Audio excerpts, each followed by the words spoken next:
तो अपनी प्रॉपर्टी का प्राइस क्या रखना चाहिए? क्या हम बहुत ज़्यादा अगर पैसे मांगें, बहुत ओवर प्राइस कर दें, क्या पता कोई हमें बहुत ज़्यादा पैसे दे भी दे। और फ्रैंकली एंड ऑनेस्टली मेरे को भी एज अ सेलर, जब मैं सेलर होता हूँ तो लगता है थोड़ा अगर ज़्यादा मांगेंगे तो शायद थोड़ा फ़ायदा होने का चांस है, क्या पता कोई ज़्यादा दे ही दे। और आपको ना अपनी प्रॉपर्टी बहुत अच्छी लगती है तो हम बड़ी अर्ज आती है कि यार नहीं 10 करोड़ नहीं, इसके 12 मांगते हैं, चलो ठीक है। तो इसको थोड़ा सा हम डाइसेक्ट करते हैं कि इससे कभी कभी एक बहुत बड़ी प्रॉब्लम हो जाती है और एंड में आपका बहुत बड़ा एक लॉस हो जाता है, ठीक है। वो क्यों होता है उस पर आते हैं, क्योंकि आप सोचते हो यार नहीं है तो बाद में कम कर देंगे, हो ही जाएगा कुछ ना कुछ। तो होता क्या है, इसका पूरा मैकेनिज्म क्या है कि जैसे कि आपने एक प्रॉपर्टी का प्राइस रख दिया and say before that the value of the property should have been for example 10 crore, ठीक है। ये बिकने वाला रेट था कि इतने के आसपास इसकी वैल्यू है, आज कोई आए तो ये इतने का बिकना चाहिए था, ठीक है। तो आपने कहा यार 10.5-11 मांग लेते हैं, क्योंकि कोई आएगा तो थोड़ा बहुत नेगोशिएट करेगा, which is fair. But then you got this urge, अरे नहीं यार हमारी प्रॉपर्टी के आगे जो रोड है इतनी अच्छी है, हमारे नेबर इतने अच्छे हैं, हम इतने अच्छे हैं, थोड़ा सा ज़्यादा कर लेते हैं, तो हम ना इसको 13 मांगते हैं। Will ask for 13 and maybe we will give it for 11-12 और व्हाटएवर। तो अब होता क्या है, जो सीरियस बायर है मार्केट में, जो आपको चाहिए था एक्चुअली, और अच्छा बायर आपको चाहिए, you don't want to deal with anyone who pays you extra actually, you know, you want a guy who is clean enough and does not cause you problems also. तो ये बहुत ज़रूरी चीज़ें लोग ओवरलुक करते हैं। बट एनीवेज, तो जो सीरियस बायर था वो तो आपको वो कर देता है कि क्योंकि उसने मार्केट स्टडी की होती है, वो सीरियस है, वो पैसे जो 10 करोड़ रुपये खर्चने वाला है वो थोड़ी स्टडी भी करता ही है, और उसको पता है कि यार 10 के आसपास की वैल्यू है, so this guy is crazy. I am sorry to use that word, but this is what they usually say to us also. बंदा पागल है, इससे डील नहीं करनी, इसको छोड़ो जी, ये तो पागल है, तो पागल है, तो पागल है, तो मार्केट में ऐसे कर देते हैं, ठीक है। अब इसके ना कई बार और भी रीजंस होते हैं कि नेबर ने बताया होता है, किसी फ्रेंड ने बताया होता है, जी हमने तो बेची, हमारी तो एक्चुअली 13 की ही बिकी है और 12 की ही बिकी है और 10 का रेट तो बड़ा कम है, ठीक है। या कहीं ना कहीं से अक्सर ऐसी कोई मिसगाइडेंस मिली होती है, या वो किसी वेबसाइट पे जाते हैं जहाँ पे रेट्स पब्लिश्ड हैं और उन्होंने वहाँ पे रोबोटिकली कुछ भी रेट्स पब्लिश किए हैं, कभी बहुत कम पब्लिश कर देते हैं, कभी बहुत ज़्यादा। I don't want to take names, but you know there are all this portals where all this wrong rates are there. अब आप समझो कि आपकी प्रॉपर्टी का प्राइस 10 था और like fair price, dealing price, not asking price, should have been like say whatever, but 10 के आसपास की fair price. When I said 10, it could be 10.25, it could be 9.75 also, okay. तो जो सीरियस बायर्स थे, जो खरीदना चाहते थे, जिनको आपकी शायद प्रॉपर्टी पसंद भी आती है और शायद वो आपको पैसे भी ठीक देते हैं, and maybe they would have had exactly the terms that you wanted, they basically give it a pass. वो कहते हैं कि नहीं ये तो हमें सूट नहीं करती, ठीक है। तो फिर आप क्या करते हो, आप वेट करते हो, आप कहते हो जी हम अपना रेट कम नहीं करेंगे, कोई सीरियस ऑफर्स आती नहीं है। बट इवेंचुअली कुछ ऑफर्स आनी आपको शुरू हो जाती हैं, and this is where it gets interesting. Who is this person who then calls you? ये एक स्पेशल कैटेगरी है मार्केट की। ये वो कैटेगरी है जो वैसे ही सारी प्रॉपर्टीज पे ऑफर्स देती रहती है।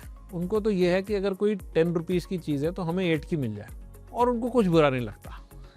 वो आपको कहेंगे जी we will pay 7.5 for your property, you will say get lost, you know, get out, never call me, you bastard, whatever you tell them, they don't really, उनको फर्क नहीं पड़ता, कहते हैं they've got a thick skin and this is very normal to them, ठीक है।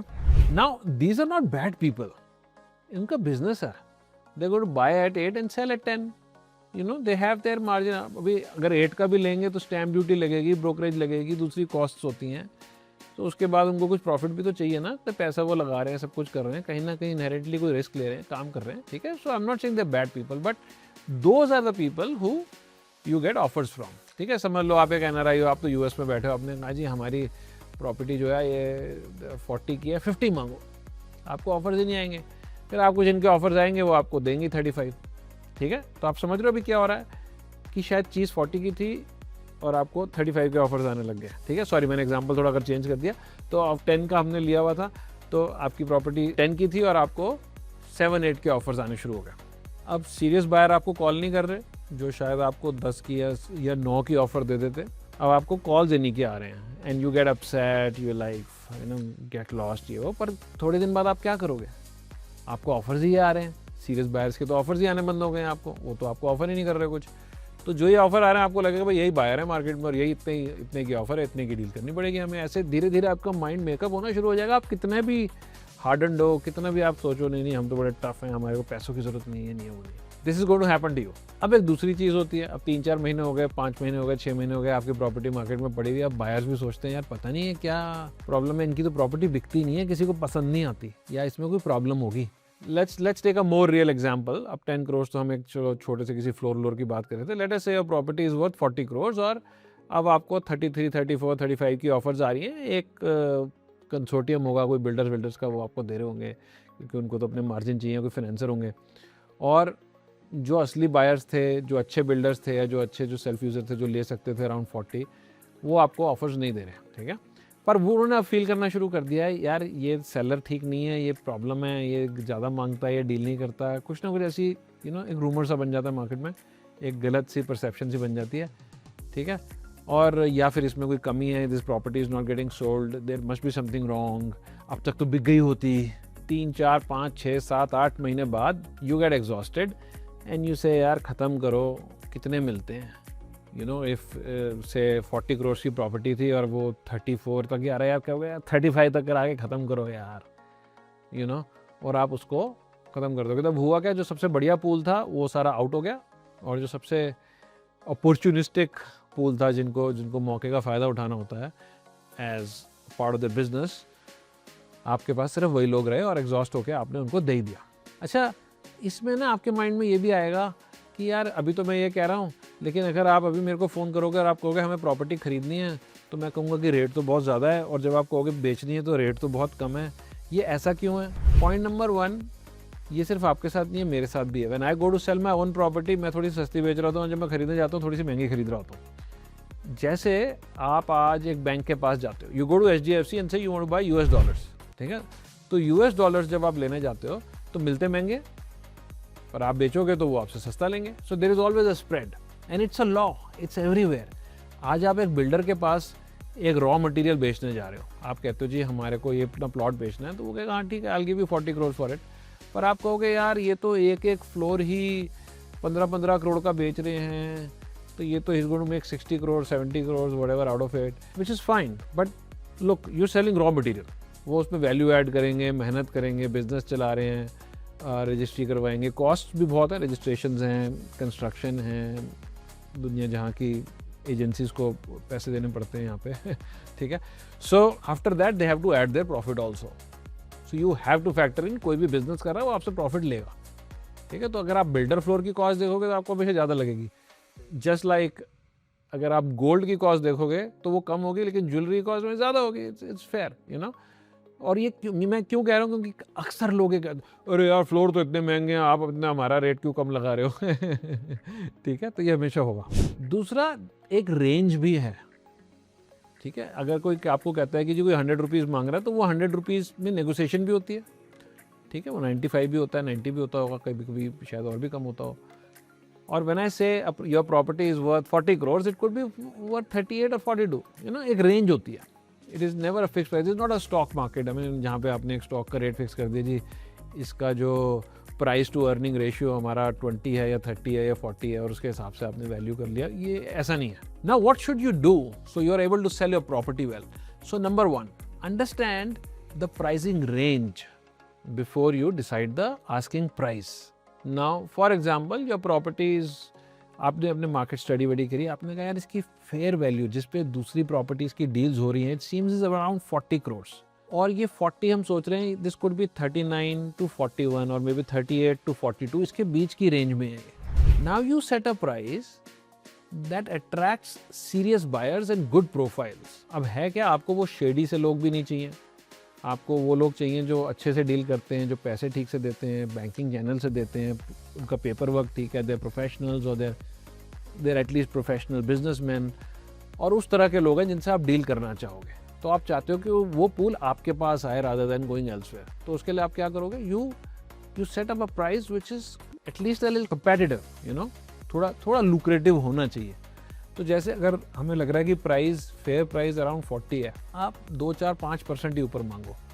मैं तो स्कूल ऑफ थॉट से हूँ कि मैं कहता हूँ अच्छा अगर 40 है मैं 39 में भी दे दूंगा, I need to have a great buyer and I need to have a great experience in the whole thing, ठीक है। मैं उन सब चीज़ों के रिस्क नहीं लेना चाहता, कल को पैसे नहीं दे पा रहा, उसने बोला कुछ था कर कुछ रहा है जिसकी मैं ड्यू डिलीजेंस नहीं कर सकता, मैं ऐसे लोगों से डील नहीं करना चाहता। इससे होगा क्या, आपके पास एक काफ़ी बड़ा सा पूल आएगा, ठीक है, समझ लो आपने कहा हम 42 डिमांड करेंगे, ठीक है, 43 डिमांड करेंगे, it will become a competitive price, क्योंकि कोई और होगा शायद वो 45 बोलने की कोशिश करेगा। आप नेगोशिएशन ज़्यादा मत करना, लेकिन आपके पास एक अच्छा पूल आएगा, आप उसमें से देख सकते हो। अच्छा एक ये है, he owns a listed company, online देख सकते हैं हम जी, बहुत बढ़िया लोग हैं, ये एक प्रोफेशनल है, is just sold his house and is coming, he works for this MNC, is a director level guy there, और you can have some you know people tell you about him very easily, or he's a businessman who does this seems like a shady guy, this seems like a guy I have no idea about, I don't want to deal with such a person, this is a doctor, he's he's in this hospital or he owns the hospital or whatever। तो आपके पास एक pool आ जाएगा, अब आप उसमें से choose कर सकते हो कि यार इससे डील हो जाए तो बेस्ट है, इसको मैं इतने प्राइस में दे दूंगा, उससे हो जाए उसके साथ ऐसा कर लूंगा, ये मेरी टर्म्स एंड कंडीशंस है, प्राइस में ऐसे कर लूंगा, पर मेरे को एक ये चीज़ में हेल्प चाहिए कि मुझे जैसे एडवांस ज़्यादा चाहिए, या I want all my payment through banking channels, और I want that the TDS be deposited in this way that way, whatever it is, ठीक है, मैं ये टर्म्स रख लूँगा। तो जब आप लुक्रेटिव बाकी चीज़ें कर दोगे और एक आधी आपकी डिमांड होगी तो लोग मान जाएंगे। So now you have a good pool. But ऐसा भी हो सकता है कि आपने ये सब किया और उसके बाद भी आपके पास एक अच्छा पूल नहीं आया, तो वहाँ पे डिफरेंट सेट ऑफ प्रॉब्लम्स हो सकती हैं। आपका मार्केटिंग चैनल क्या है? Are you using agents that can really put your property in front of bigger buyers or bigger agents who can then put in front of other buyers?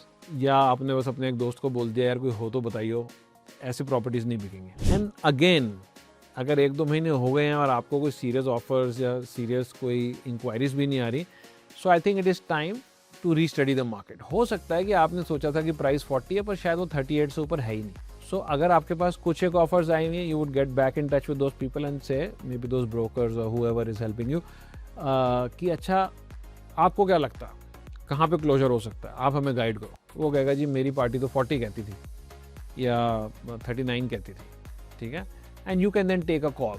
The moment you reduce the price it also becomes a problem. इसलिए जो पहला step है वो बहुत ज़रूरी है। आप चाहोगे कि प्राइस आपको रिड्यूस ना करनी पड़े, लेकिन फिर भी अब 2-3 महीने हो गए हैं प्रॉपर्टी नहीं बिक रही, you will have to get honest about it कि maybe we asked a little too much. दूसरा क्या है, अब आप जो उसके बाद आपने कहा भी हम इससे कम नहीं देंगे उससे कम नहीं देंगे, ये डील्स आपने कोई फ़ोन पे तो क्लोज कर नहीं देनी। Always invite for a meeting कि चलो मिल लेते हैं, मैं इस प्राइस में तो नहीं दूंगा पर मिल लेते हैं, बात करते हैं, ठीक है, मेरी आस्किंग ये है, बाकी हम मीटिंग में देखते हैं। समझ लो आपने कहा था मेरी आस्किंग प्राइस 43 है पर किसी ने आपको 38 की ऑफर दिया है, पर बायर जेन्युइन है, उसको भी पता है उसको ऊपर आना पड़ेगा, वैसे आपको भी पता है आपको नीचे आना पड़ेगा। तो हो सकता है आपको यार मैं लास्ट 41 तक कर दूंगा, बाकी आप मिलवा दो, और वो 39 तक आ गया मिलवा दो। इसका मतलब है डील कहीं ना कहीं 39.5 से 40.5 के बीच में कहीं ना कहीं हो ही जाएगी। And this is how you lower the scope. अब आप मिलोगे, you want to have a feel also, उस बंदे का टेम्परामेंट कैसा है, आपको सूट करता है, वेवलेंथ सूट करती है, आप उससे डील भी करना चाहते हो, उसके पास पैसे हैं, कहाँ से लेके आने वाला है, वो भी डरा हुआ होगा, आपको उसको कंफर्टेबल करना है। तो ये सब चीज़ें एक अच्छे से कहीं बैठ के बात करके, शायद may be in a couple of meetings, even if not in one meeting, कब ज़्यादातर एक मीटिंग में भी हो जाएगा, पर अगर 2 की भी ज़रूरत है एक बार दोबारा मिल लिया, सारी चीज़ें क्लैरिफाई कर ली, सब कुछ स्ट्रक्चर कर लिया, और then that is how you close the deal. Not on the phone कि जी ब्रोकर कह रहा है इतना नहीं, जी हम नहीं करते, हम मीटिंग ही नहीं करेंगे। अगर वो पूरे पैसे दे भी रहा है तो भी मत मानो, आपको नहीं अच्छा मिल लेते हैं। Always be nice and gentle and you know just like as a good human being, and that helps. In our experience, and I've done hundreds of transactions, कभी भी ज़्यादा ओवर प्राइस करके आपको फ़ायदा नहीं होने वाला। अगर आपने कोई ऐसी कहानी सुनी है तो या तो वो कहानी झूठ है, या चलो बहुत ही ज़्यादा कोई लकी है, या उनको पता ही नहीं था रेट, और शायद रेट 100 था और वो सोचते थे 80 था और उन्होंने 100 बोला और 100 में डील हो गई, ये भी हो सकता है, ठीक है। लेकिन more often than not hard burn अलग होता है, टाइम अलग वेस्ट होता है, और आपको एंड में पैसे कम मिलते हैं, क्योंकि फिर वही तो जो बिल्कुल ही लो बॉल फिगर्स फेंकते हैं और कोशिश करते हैं सस्ते डीलें लेने, एंड में जाके आप उनके साथ फंस जाते हो। एक पॉइंट आपको ये भी देखना चाहिए कि अगर आपको 6 से 8 महीने लग गए बेचने में और आपने भी 39 की प्रॉपर्टी नहीं दी, आपने हम तो 40 की देंगे, 1 करोड़ का फ़र्क था, ठीक है, और आपने 6 से 8 महीने वेस्ट कर दिए। If you had gotten the 39 crores in 6 to 8 months, you would have made much more than 1 crore on it anyways. So that is also to be considered कि पेमेंट टाइम क्या है और डिले होने का chance कितना कम है, उसको भी आप फैक्टर इन करो।